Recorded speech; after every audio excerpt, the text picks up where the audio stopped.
Bienvenue dans les inspirations de Roséa, le podcast qui célèbre les personnes inspirantes de la vie quotidienne. Ici, je ne vous parlerai pas de célébrités ou de personnalités connues à travers le monde.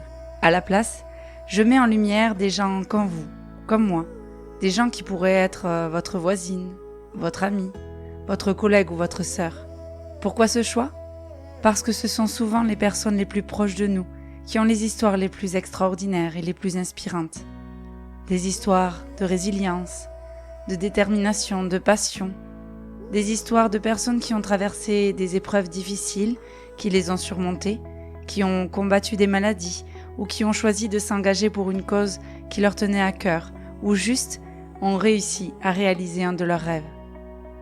Dans ce podcast, je vous invite à rencontrer ces personnalités authentiques et vibrantes, ces gens qui apportent de la lumière et de la chaleur à ceux qui les entourent. À travers leurs récits, vous découvrirez des parcours de vie uniques, des leçons précieuses et surtout une vision de la vie extraordinaire, une source d'inspiration pour continuer d'avancer sur votre chemin. Préparez-vous alors à écouter des histoires émouvantes, des voix qui résonnent avec énergie et passion, des gens qui vous feront sourire, pleurer et peut-être même réfléchir différemment. Je veux rendre hommage à toutes ces personnes du quotidien qui font la différence, souvent sans même le savoir. Et qui sait, peut-être serez-vous la prochaine invitée de mon podcast ? Alors rejoignez-moi dans les inspirations de Roséa pour une aventure humaine pleine de découvertes, d'espoir et de moments qui vous couperont le souffle. Parce qu'au fond, ce sont souvent de ceux qui nous entourent que jaillissent les plus grandes sources d'inspiration. Bonne écoute. Bienvenue dans ce nouvel épisode de podcast Les inspirations de Roséa. Aujourd'hui, je suis très très heureuse d'accueillir dans ce podcast une copine que je connais depuis peu, qui s'appelle Élodie Cavé. Salut Élodie. Et bonjour Virginie. C'est quelqu'un qui m'inspire beaucoup par son parcours, par sa personnalité pétillante et lumineuse que j'adore. Aujourd'hui, j'aurais voulu vous présenter Élodie à travers son parcours qui est un petit peu atypique puisqu'elle fait un métier un petit peu atypique. Élodie, est-ce que tu veux bien te présenter en quelques minutes, s'il te plaît ? En quelques minutes, je suis... Tu vas essayer. Ouais, ça va le faire. Je suis humoriste, comédienne et autrice. Waouh, voilà. Que ça. Ouais, c'est génial. Est-ce que tu peux justement présenter ton petit parcours ? Est-ce que tu es devenue tout ça en même temps ? Est-ce que tu as toujours voulu devenir humoriste, autrice et tout ça ? Ou comment ça s'est déroulé un petit peu tout ça ? Ah non. Moi, j'ai jamais eu le rêve de devenir humoriste. J'ai même encore du mal à me considérer comme humoriste aujourd'hui. Mais bon, j'ai un one-woman show, donc force est de constater que et les gens rigolent beaucoup, donc je suis humoriste. Mais non, moi j'avais un premier métier. J'étais en agence de communication, je faisais du graphisme. J'étais directrice artistique dans le graphisme dans une agence de communication. Donc devant le PC, quoi. Le Mac, attention, dans cette branche-là, on n'utilise pas de PC. Va des rétros, Satanas. C'est le Mac. Oui, c'est le Mac. Et moi, j'ai commencé le théâtre. J'avais 26 ans à peu près, 26-27. Et je faisais du théâtre classique. Après, j'ai toujours voulu faire du théâtre. Oui, ouais, c'est quelque chose toute petite. Mais oui, j'étais au conservatoire, je faisais de la danse classique. Je faisais beaucoup de danse classique. J'étais au conservatoire. J'ai aussi fait de l'orgue électronique, donc quelque part j'avais déjà une graine d'humoriste en choisissant cet instrument, je crois. J'ai même fait de la flûte à bec, oui, volontairement. Oui, ouais. Ma mère, il me dit, je veux faire un autre instrument. Au conservatoire, il fallait que tu fasses en plus un instrument, en plus de la danse, de la chorale aussi. Bon là, c'était pas léger. Et quoi qu'il en soit, j'étais allée à un cours de théâtre avec ma mère, mais j'étais hyper timide à l'époque, vraiment très très timide, et j'ai pas osé franchir le pas de la porte. Donc c'était toujours dans ma tête, si tu veux, et je faisais des petits films, on avait un caméscope à la maison, donc j'ai toujours eu plaisir à faire tout ça, à jouer, à écrire, à mettre en scène. C'était ma sœur, c'était mon demi-frère qui était mis à rude épreuve, mais je n'ai démarré qu'à 26 ans en vrai. Le théâtre. Tu as quel âge ? Et tu as quel âge? Je sais, ça ne se oui. demande pas aux jeunes femmes. Oh, bah, ça fait 1 an, hein, j'ai envie de Oui, te dire. bien sûr. Non, j'ai 42 ans. Donc ouais, 26 ans, quand tu es comédien, est-ce que tu trouves que c'est tard ou pas? Ben oui, parce qu'en fait, le temps d'apprécier. Alors, j'ai tout de suite aimé. J'ai mis le doigt, ça m'a pris le bras puis le corps. Et je sais que je devais avoir 26, 27 à peu près. J'étais à 2 doigts d'avoir 27 ans peut-être. J'ai adoré tout de suite. Et je crois qu'à 30 ans, je voulais faire ça. Je me suis renseignée pour faire le conservatoire à Montpellier. Et à ce moment-là, c'était que jusqu'à 30 ans. Ben, j'étais déjà trop vieille. Ouais. Voilà. Et puis, c'était plutôt du théâtre classique. Et puis, tout doucement, un jour, je suis arrivée dans un cours. J'avais joué une femme battue et ça m'avait trop plombée. Et je me suis dit non, non, mais je vais faire de la comédie. Après, la prof qui animait l'atelier m'avait un petit peu poussée à faire de l'humour. Ouais. Vraiment, Elle avait ressenti ton petit côté trop de funeste. mimiques. Oui, c'est ça. Non, mais elle me dit arrête avec tes mimiques. Mais je ne peux pas, je m'exprime comme ça. Faudrait que je me plâtre le visage. Donc finalement, je me suis, j'avais les dents l'humour parce que visiblement c'est bien accueilli, les mimiques faciales. Et je suis arrivée. C'était une erreur à l'époque, mais en fait, donc du café-théâtre et c'était un atelier d'écriture. Et quand je suis arrivée au premier cours, j'ai fait ah non mais attendez, il s'appelait Jordi. D'ailleurs, il s'appelle toujours Jordi. Et j'ai dit excuse-moi Jordi, je crois que je me suis trompée. Moi, c'est pas mon truc. Moi, je n'écris pas. En fait, je veux juste faire du théâtre. Je veux juste apprendre la comédie. Et puis finalement, je suis restée. Et c'est là-bas que j'ai écrit mes premiers sketchs en fait avec lui. Voilà. Et quand je lui ai dit que je voulais être comédienne, je me suis dit oui, mon métier, je peux me mettre en tant que freelance, puis je peux être comédienne à côté. Il m'a dit on se fait beaucoup travailler entre nous. Enfin, c'est pas, puis t'as pas fait de conservatoire, tu viens pas de Paris, t'as pas. Et il me dit par contre, tu devrais écrire ton one woman show. Franchement, là, tu nous as écrit un sketch comme ça, écris-le. Je l'ai regardé. J'étais vexée. Hein. Ouais. Quand j'ai sorti enfin mon one quelques années après, il m'a dit bah voilà, tu vois, tu l'as fait. J'ai fait. Je le joue encore d'ailleurs. Comme quoi, quand même, l'univers, il t'a envoyé, entre guillemets, par erreur dans un atelier d'écriture et c'est ça qui t'a conduit, en fait, à monter sur scène avec ta révolution du vagin, quoi. Si Non, je dis mais ça, par c'est parce que erreur, c'est le nom de son spectacle. oui, la révolution positive du vagin, Ouais. c'est ça. Et il s'avère que le tout premier sketch du spectacle, qui n'a plus rien, enfin qui est modifié aujourd'hui, et a été écrit dans cet atelier. Le tampon, j'ai un sketch sur le tampon, et je devais arriver la semaine d'après avec écrire un texte sur un objet insolite et qui nous agace particulièrement et que ce soit disproportionné au vu de l'objet. Et au départ, j'avais écrit quelque chose sur l'aiguille de la trotteuse, moi qui ai un problème avec la ponctualité. C'est l'aiguille la plus brillante. C'est vrai, hein. Elle sert à rien, quoi. Tu te donnes jamais un rendez-vous à 13h30 et 45 secondes. Non.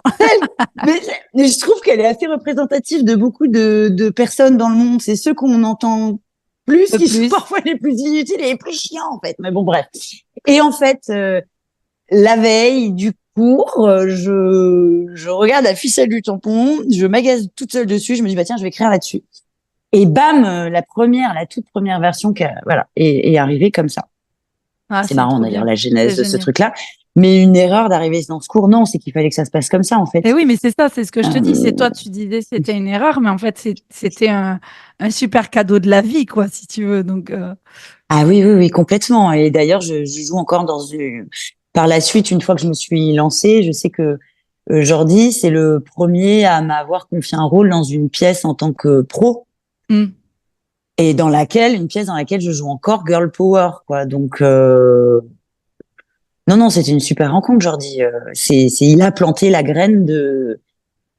Si je l'avais pas rencontré, il aurait jamais planté cette graine-là qui a germé par la suite. Donc ça fait partie des rencontres que je devais faire pour faire ce que je fais aujourd'hui, c'est sûr.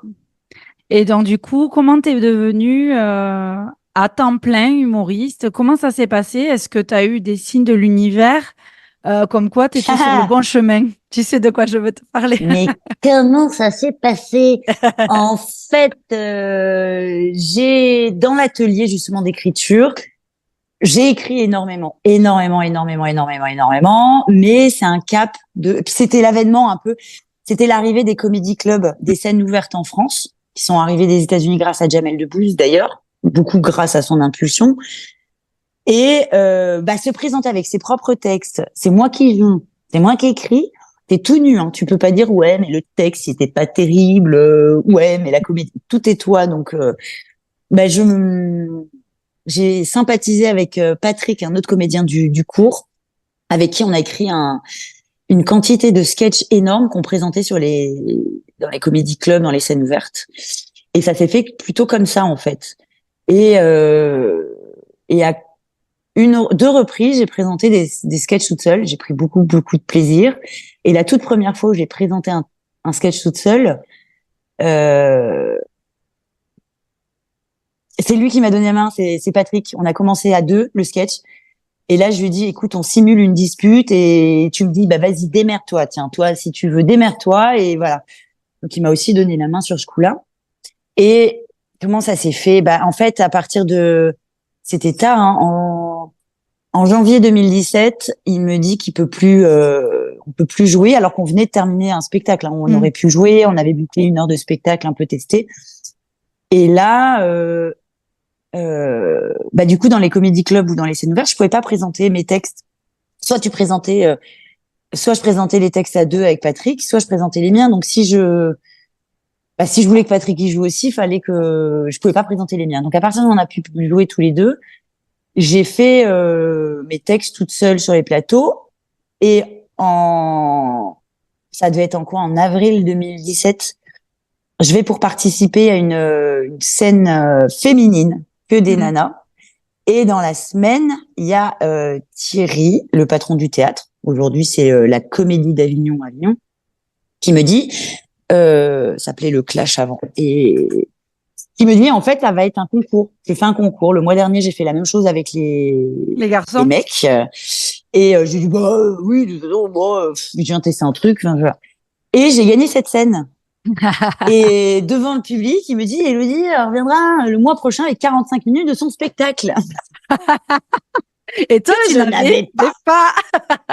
Alors, si tu veux, j'avais une commode pleine de textes. J'en ai écrit des trucs que j'ai jamais osé montrer parce que je veux que ce soit bien écrit avant, que je veux que ce soit. Et là, j'ai regardé tout ce qu'il y avait dans ma commode et je me suis dit, bon, ok, il y a peut-être un spectacle qui pointe le bout de son nez, donc autant essayer d'être cohérent et j'avais beaucoup écrit sur la femme. Ouais, c'est ce que j'allais dire. Voilà, tu avais une thématique qui ressortait en fait de tous tes écrits. Oui, j'avais ma fille, j'avais accouché de ma fille, donc j'avais écrit là-dessus et forcément tout ce que j'avais vécu, c'était ce qui était le plus pas abouti, si tu veux, mais le plus efficace en fait, parce que je parlais avec beaucoup de sincérité sur ces textes-là, et donc c'était sur la femme en fait. Et j'ai présenté donc le mois d'après, je suis arrivée et j'ai gagné le concours contre le mec. Youhou, girl power de retour. Ouais. Et je me rappelle une sorte d'entracte où il y avait ils avaient dépouillé ils savaient qui avait gagné.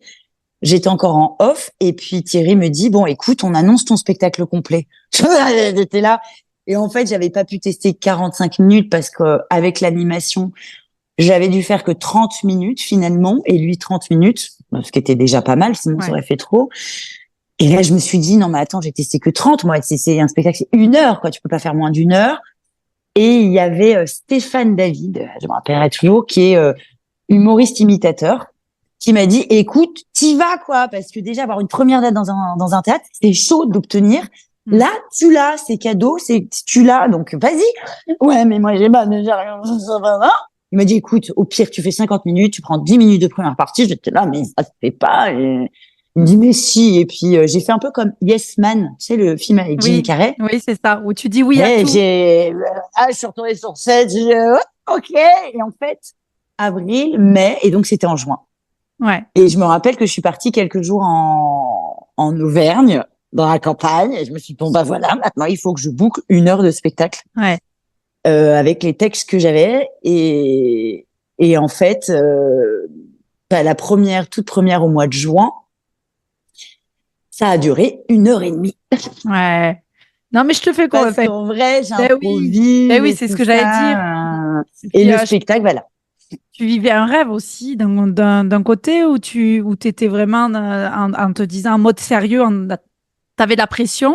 Comment t'étais dans cet état d'esprit? Non, mais avant de jouer la toute première, je crois que j'ai quasiment rien mangé en une semaine. J'ai jamais été aussi stressée de ma vie. Ouais. Jamais. Et en fait, si tu veux, cette première, ça a été une catastrophe au niveau de la régie. Le régisseur, on a fait le filage dans l'après-midi, tout était nickel. J'avais une super copine comédienne qui avait déjà sorti son spectacle, d'ailleurs, je sais pas, Humeur de merde, Jessica Chalva, et elle était avec moi ce jour-là, elle faisait ma première partie. Ça s'est très bien passé. On va manger. Moi, j'arrivais pas à manger. On vient au théâtre et le régisseur était pété comme une raquette. Mais Et là, j'ai non. fait waouh. Et ben, Oh, ce qui devait putain. arriver arriva. Il m'a planté, mais de la régie. J'avais prévu de la vidéo au départ. Moi, en agence, on faisait de la vidéo. J'aime bien ce support-là. Ça a Ouais. foiré dès le départ. La vidéo, elle devait ouvrir là-dessus. Bon, mais du coup, j'ai supprimé la vidéo, hein. Et tout a planté. Il voulait pas me mettre dans le noir. Donc, à un moment donné, j'étais obligée de le dire. Et je voyais Jess qui était à côté de la régie parce qu'elle s'était mise à côté. Elle me dit, t'inquiète, je vais essayer d'assurer. Elle me faisait des signes. Il veut pas, il marche pas. Il était là. Il me met dans le noir, il rallumait pas. Au bout d'un moment, j'ai dit, oh, on allume la lumière. Et en fait, si tu veux, ça a contribué à ce qu'il y ait une effervescence dans la salle. Ouais. Ça a été un fou rire continu du début à la fin. Ce qui fait qu'au bout à la fin de la première, je me suis dit, ça a cartonné. Ouais. Mais je sais pas si tout le monde disait, ah là là, cette Ouais. idée d'erreur de régie, c'était génial. Mais ouais, mais c'était pas prévu. Donc, je savais pas si c'était le spectacle. J'en sais rien. Mais ça a bien Bon, pris, quoi, dès le début. ah, Ouais. oui, oui, incroyable. Mais du coup, ça a duré 1 heure et demie parce que ça rigolait tellement, il y a eu tellement de couacs. Et ça engraine un peu, Mm. ça a un effet amplificateur quand ça commence avec des fous rires. On a bien terminé, donc c'était assez chouette cette première. Ouais, ouais, ouais, ouais. Et donc, du coup, Donc là, c'était finalement très cool qu'il soit bourré parce que ouais, c'est ça. j'en retiens un très Maintenant, très bon souvenir. t'exiges une bouteille de Porto avant chaque spectacle, c'est ça? Ouais, non, mais en fait, et je pense qu'en plus je joue à 21 h et au mois de juin, donc les gens étaient allés boire l'apéro avant. Ouais. Donc j'avais un public qui était Tout le hyper monde était, joyeux. tout le monde Donc était bourré, quoi. bah, il y avait une petite ivresse collective et du coup, c'est comme si la vie, elle avait envoyé ça. Elle a besoin d'un coup de boost pour avoir Ouais. confiance en elle. Et de légèreté, On ouais. va leur faire voir l'apéro avant. Le régisseur, on va lui mettre une bonne cartouche. Tu vas voir, ça va être super drôle sa première. Ah bah pas loupé, hein, ça a été hyper drôle. Et du coup après, bah, effectivement, je l'ai pas joué cette version-là. Je l'ai jamais rejoué parce en septembre qui a suivi, je suis tombée enceinte. Et grossesse très particulière parce que mon père avait un cancer qui était en train de Mm. soigner, pas très drôle. Donc j'avoue que j'ai perdu un peu mon sens de l'humour dans cette grossesse-là. C'était une Ouais. grossesse assez lourde, donc j'ai plus du tout joué. Et j'ai rejoué ce que j'appelle vraiment la toute première du spectacle, qui est plus du tout même la même version Mm. que celle que je Mm. joue aujourd'hui, en octobre 2018. D'accord. Mais oui, si tu veux parler de signes, ce qui a été assez dingue, c'est que quand Patrick m'a dit on peut plus jouer, j'ai été très interrogative. Euh, j'ai beaucoup demandé des signes à la vie. En Mm. fait, moi, je parle beaucoup à la vie comme si c'était une entité. Tu vois, Mhm. je lui dis merci quand elle m'apporte des trucs qui sont cool. Merci pour quand j'entends plein d'oiseaux, je dis ah c'est cool, elle est belle la vie. J'ai tendance à parler à la vie. Voilà. Ouais. Donc je remercie beaucoup. J'ai beaucoup plus de gratitude que parce qu'elle y est pour rien en même temps si ça se passe mal, tu vois, c'est ce que je me dis. Et j'ai demandé beaucoup de signes. Et c'est vrai que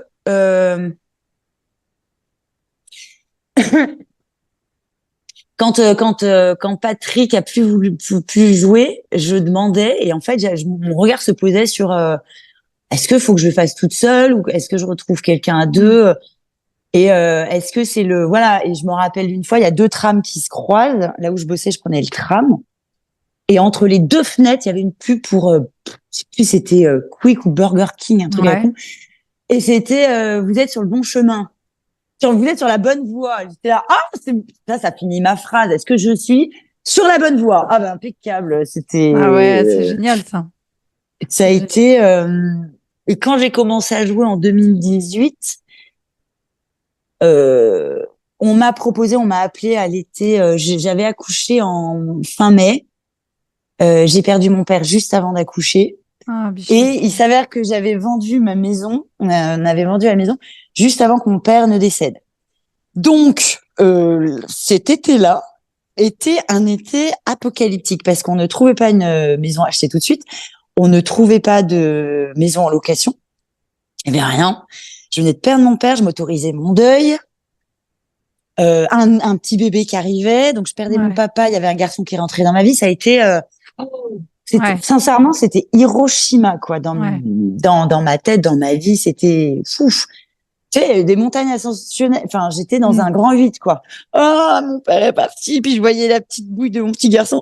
Ah, c'est merveilleux, c'est merveilleux. Mon père est mort. Ah, waouh, c'est une expérience à vivre. Et il s'avère que cet été-là, Nicolas, qui s'occupait avec Isa du Point Com, un théâtre à Montpellier, m'appelle. Il me dit, écoute, j'ai entendu parler de toi. J'aimerais programmer ton spectacle.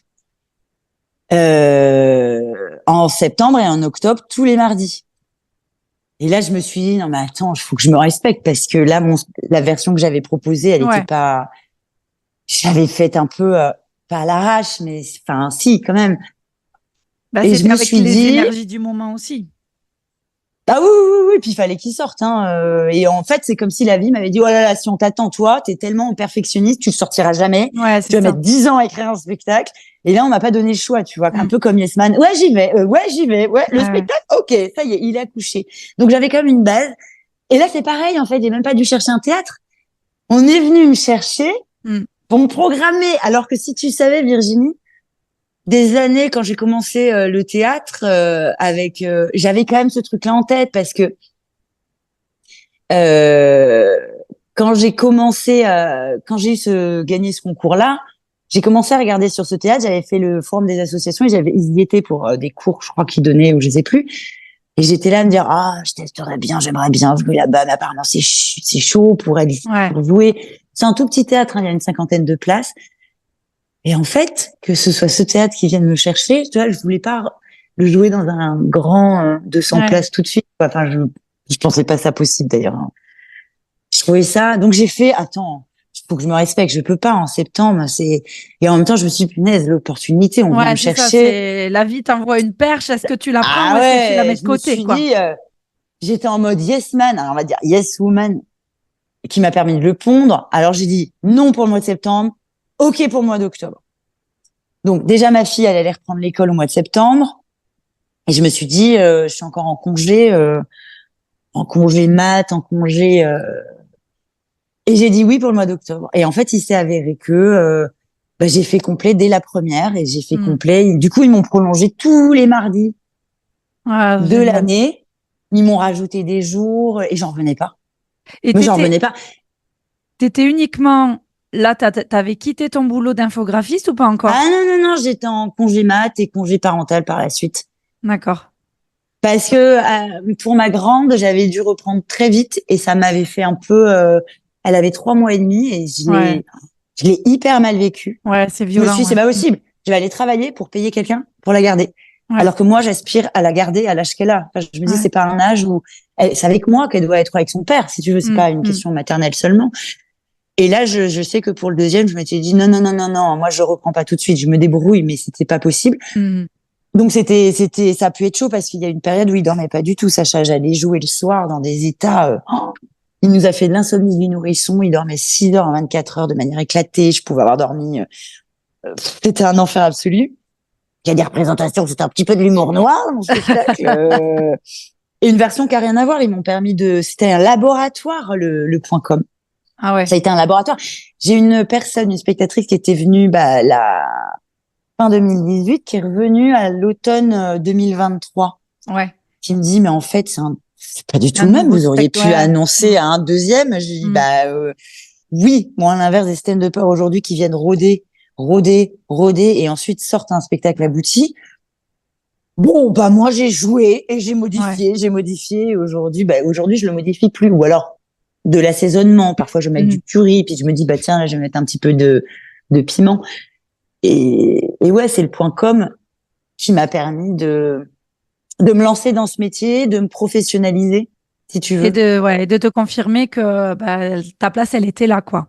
Bah, j'ai halluciné de faire complet comme ça. En fait, j'avais un bouche-oreille de dingue. On a battu des records de remplissage, le point com on a franchement, il y a des fois, on les a rentrés en Les poussants, quoi. poussant, mais aurait bien de la place. dingue. Je me suis dit, mais c'est ouf ce truc, quoi. Et du coup, je me suis dit, mais et toutes les scènes que j'avais fait avant, les plateaux d'humour, sont revenus. Et puis aussi, comme ça s'est bien passé, Avignon n'était pas loin. J'en rêvais un petit peu avec Patrick de faire ce festival d'Avignon. Je me voyais le faire avec lui d'ailleurs à l'époque.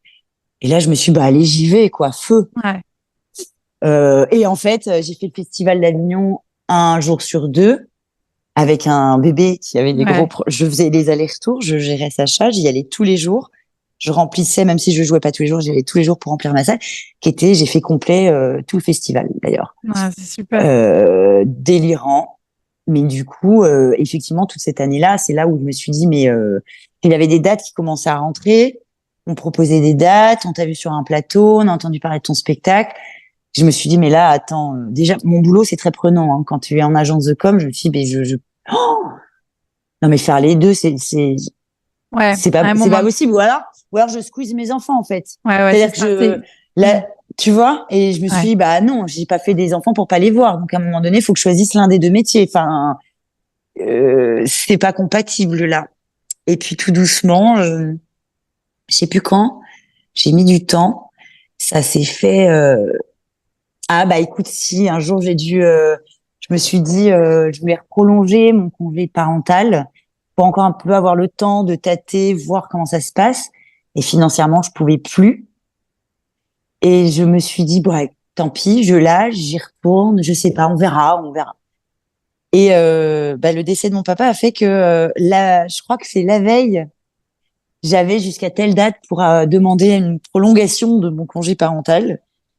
Et je vois sur mon compte, j'ai eu un virement, je m'en rappellerai toute ma vie, de 4 444 euros. Et là, je me suis dit, ah, je peux prolonger. Je peux prolonger un peu. J'ai appelé mon patron qui est adorable, avec qui je suis encore en excellent terme, Cédric. Et je lui ai dit, excuse-moi de te prévenir un peu au dernier moment, je prolonge en fait. Je prolonge le congé parental. Qui m'a permis de maturer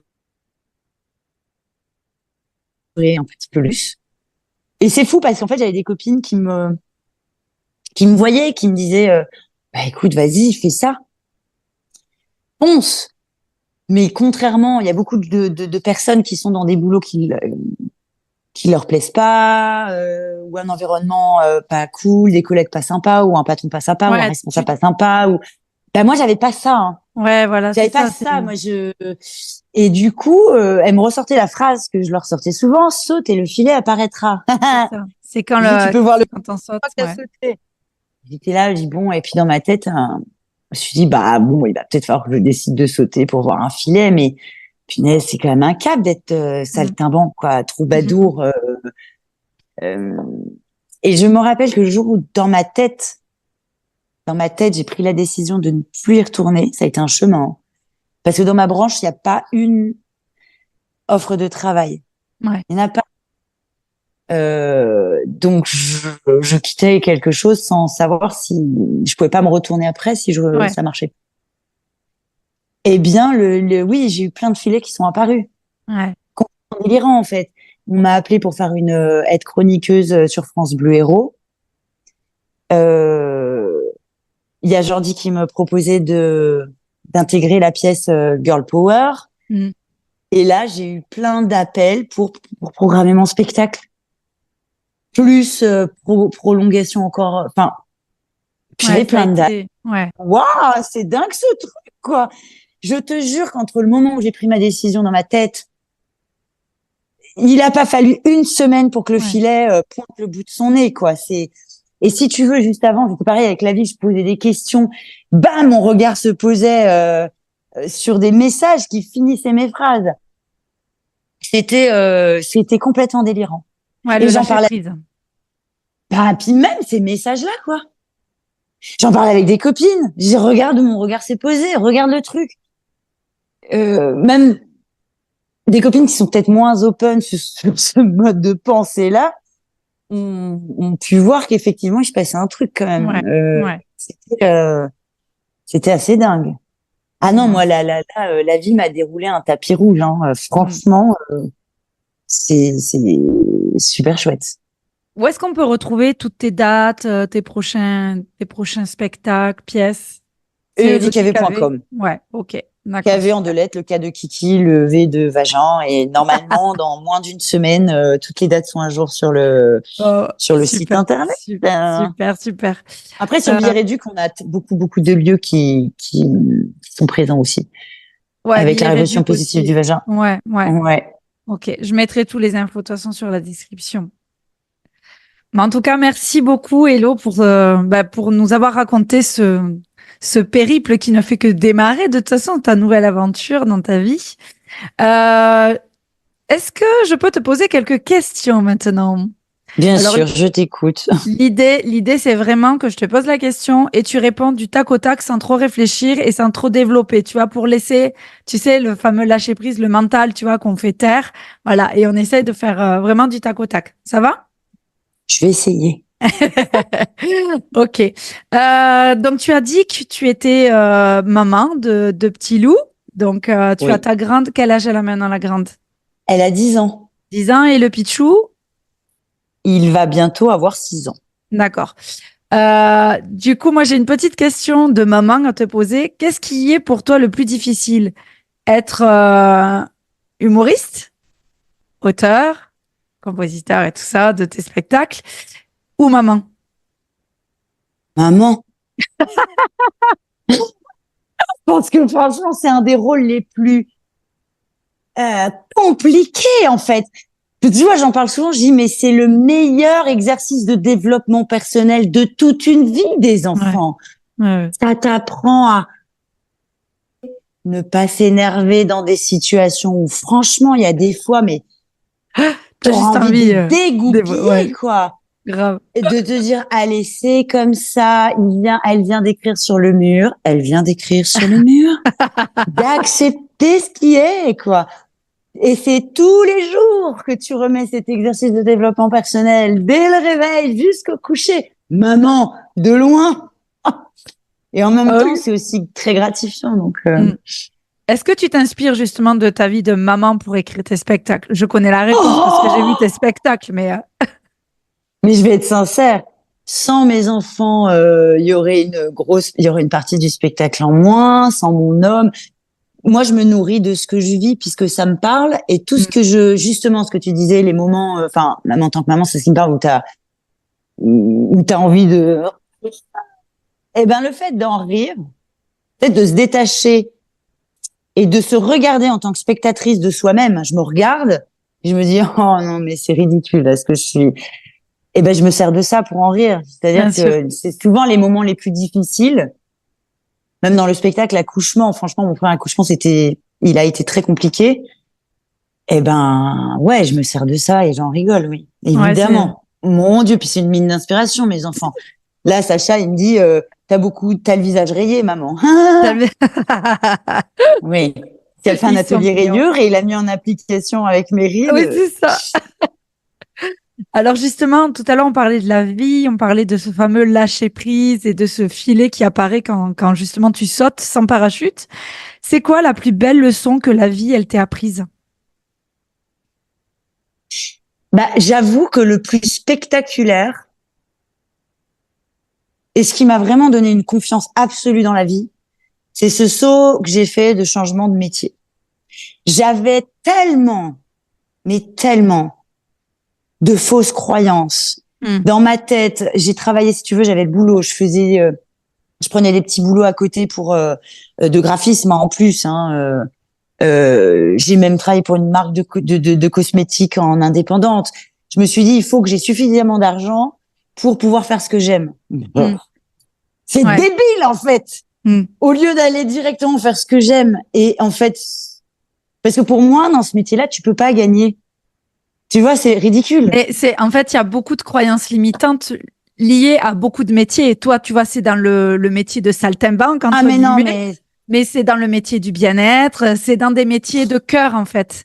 Tu sais, dans les métiers où tu te dis, je peux pas gagner de l'argent ou vivre de mon activité si, en fait, je kiffe ce que je fais. On a cette croyance-là, en tout cas. Alors, je sais pas si c'est en France ou ailleurs, mais moi, je me reconnais Mais des fausses dans ce que tu croyances, dis. hein. Ouais, c'est complètement des croyances. Oui, oui, ce sont des croyances. Et en plus, et paradoxalement, je pense que ça m'a aidé parce que j'y suis allée aussi avec une confiance quand même. Parce que sinon, j'y serais pas allée. Je me suis allée. La vie, elle m'a envoyé tellement de signes là. Mais c'est des signes là. Je pourrais en parler pendant une semaine de tous ces signes.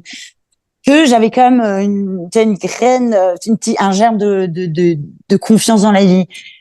Mais réellement, je me suis dit, bah allez, l'argent, je m'en fiche. Je gagnerai ce que je gagnerai. Je vais perdre en salaire. Mais et si tu veux, c'est marrant que tu me poses cette question-là parce que le mois de mars, j'ai fait un mois de mars, un très joli mois de mars, mais j'ai réussi à avoir un salaire que jamais de la vie j'aurais pu imaginer.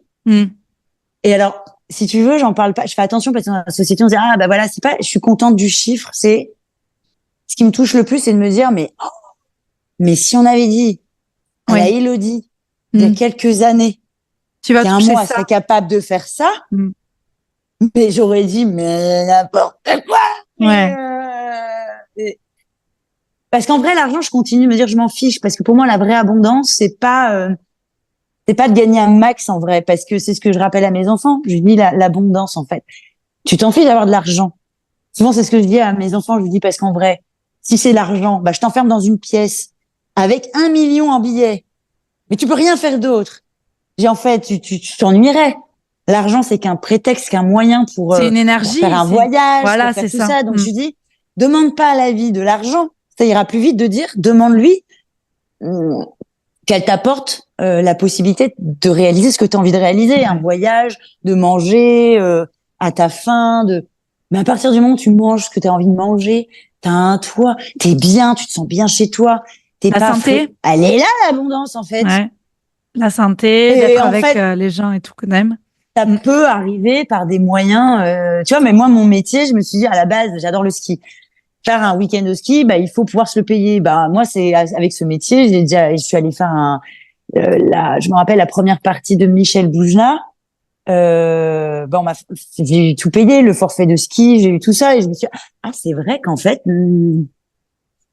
il n'y a pas besoin forcément du truc. Oui, quoi. Donc, l'argent n'a pas besoin de passer par toi automatiquement et que toi, après, tu le dépenses dans ce que tu veux faire. Complètement. On peut très bien te l'offrir, que la vie t'amène en fait à vivre ce genre de choses. Exactement. Donc, pour répondre à ta question, vraiment, c'est vraiment ce changement de métier qui m'a... J'ai tellement volte-face sur toutes les croyances que j'avais que c'est impressionnant. Hein. Franchement, c'est impressionnant.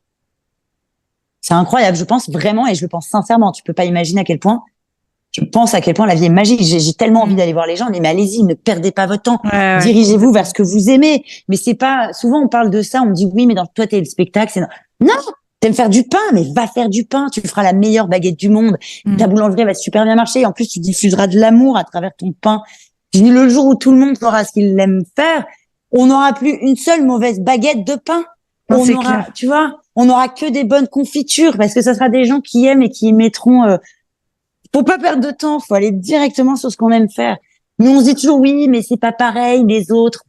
Non, c'est clair. Oui, tu dis ça parce que toi t'as fait ci, toi t'as fait ça, mais justement, est-ce qu'il y a une personne dans ton entourage, connue ou inconnue, ou quelqu'un qui est vivant, qui est même décédé, quelqu'un qui t'a inspiré, qui t'a montré que tu pouvais y arriver ou qui t'inspire au quotidien? Ma mère.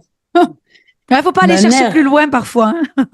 Non, mais en plus, c'est tellement pratique que ce soit la maman. C'est celle, en plus, on écoute les conseils, donc elle a diffusé que des jolis messages. Moi, j'ai passé mon adolescence avec des très belles citations. Des très beaux messages d'amour. Tu peux nous en partager justement des citations qui t'ont accompagné? Alors, elle est pas comme ça la vraie citation, mais c'est telle que je l'ai retenue de mon adolescence. Donc je vais te la retranscrire. T'es fait de ta vie un rêve et de ton rêve une réalité. Et ça, t'imagines même pas fois j'ai pu l'entendre. Et ma mère me parlait beaucoup de ma pensée qui était créatrice. Mm. Et en fait, c'était très immatériel, ça me parlait pas vraiment, ça a été des déclics personnels. Mais effectivement, plus tu penses que tu vas pas y arriver, moins ton corps va se mettre en action. Et d'ailleurs, j'étais tombée sur un reportage Arte qui parlait des mécanismes du cerveau Oui. Mm. et qui expliquait que à partir du moment où on jette l'éponge, le cerveau se dit OK, ça, c'est pas une mission qui intéresse mon hôte, enfin l'individu, donc je vais pas mettre l'énergie là-dessus, ça, on a déjà tiré un trait là-dessus. Alors que quand on considère encore que c'est possible, le cerveau va s'activer pour se dire OK. Et on avait fait passer une personne dans la rue qui cherchait du travail. Ils ont fait un test dans ce truc, ils font passer une personne dans la rue et à la fin, on lui dit alors, bah oui, je suis passé dans la rue. Et on lui dit repasser dans la rue. Et vous allez voir, vous allez potentiellement une opportunité va s'offrir à vous. Et en fait, ce qui se passe, comme ils expliquent, c'est que dans le cerveau, il se met en mode, OK, je suis hyper réceptif. Et là, elle a vu une affichette comme quoi quelqu'un recherchait une personne et qui correspondait à son métier, en l'occurrence. Et là, je me dis, c'est quand même incroyable. C'est parce que, et on expliquait que quand on est tout petit, on reçoit tous les signaux. Ouais. Et c'est pour ça que les bébés, ils ont tout. Un bruit, ils l'entendent. Là, paf, la lumière, le truc. Et qu'en grandissant, on apprend à sélectionner là où doit se porter notre attention parce qu'on peut pas gérer, on est stimulé en permanence. Ouais, Ouais. face de moi, j'ai un truc de fleur qui est fané, j'ai une miette, j'ai tout ça. Les bébés, ils sont, et en fait, le cerveau, il sélectionne en fonction de nos choix. De Donc, de nos pensées. mais complètement. Donc, évidemment, la pensée est créatrice parce que si on s'ouvre au champ des possibles, on demande à notre cerveau d'être un peu plus attentif aux opportunités qui vont s'offrir à nous, qu'on ne verra pas si on n'y croit pas. Oui, complètement. Complètement. Donc, merci maman. Ouais, merci. Merci la maman. Et merci Hello pour ce partage qui est, pour moi en tout cas, qui résonne beaucoup et qui a plein de sens. On va passer à deux petites questions. Alors la première, c'est quoi pour toi la définition de réussir sa vie? Oh, de se sentir à sa place. C'est pas une question, c'est pas une question d'argent ou de métier. C'est de se sentir à sa place chaque jour qui passe, je pense. Et d'être finalement, quand on se sent à sa place, ça coule, c'est fluide et on est heureux. Ok, ben justement, ma Et de deuxième vibrer question, chaque et de jour, vibrer, de bien se dire, sûr. d'avoir envie de dire merci à la vie chaque jour qui passe, là, en général, c'est que tu l'as réussi. C'est pas gagner 100 000 euros par mois. Tu vois, c'est ça. Et alors du coup, ça rebondit à ma deuxième question, l'avant-dernière. Est-ce que toi, tu considères que toi, tu as réussi ta vie? Bien sûr, c'est pas ta vie en règle générale, mais admettons demain, tu décèdes. Est-ce que sur ton lit de mort ou sur ta petite dernière pensée, tu te seras dit, j'ai réussi ma vie? Eh ben, écoute, aussi un des déclics justement qui m'a permis de sauter et de sauter, de j'étais tombée sur une personne qui avait recueilli le témoignage de personnes âgées qui étaient à deux doigts de mourir en fait, en fin de Oui. vie, Mm. qui Je l'ai- regrettaient Mm. tellement de choses et ça m'a marqué. Je me suis dit, mais moi, Ouais. je ne veux pas mourir de me dire j'ai pas osé, j'ai Mm. pas essayé et et du coup, je fais tout pour pas que ça m'arrive et je suis très heureuse de ma vie et d'avoir essayé. Et puis c'est un cadeau parfois de se planter et de se dire ah en fait j'ai idéalisé ce truc-là, Mm. j'ai essayé de le faire, en fait ça me plaît pas. Mm. Donc si j'avais pas essayé, je serais restée en me disant ah voilà ça c'était fait pour moi et en fait pas Mm. du tout. Donc non aujourd'hui je suis très contente de ma vie ouais pourvu que ça dure. Ouais. Et Donc oui. se mettre un peu en mode yes man, comme tu disais tout à l'heure, de temps en temps, et d'oser. Super. Ah mais tous les Alors, jours. ouais, c'est super. Merci beaucoup. J'ai la dernière question, du coup, et après, je te laisse tranquille.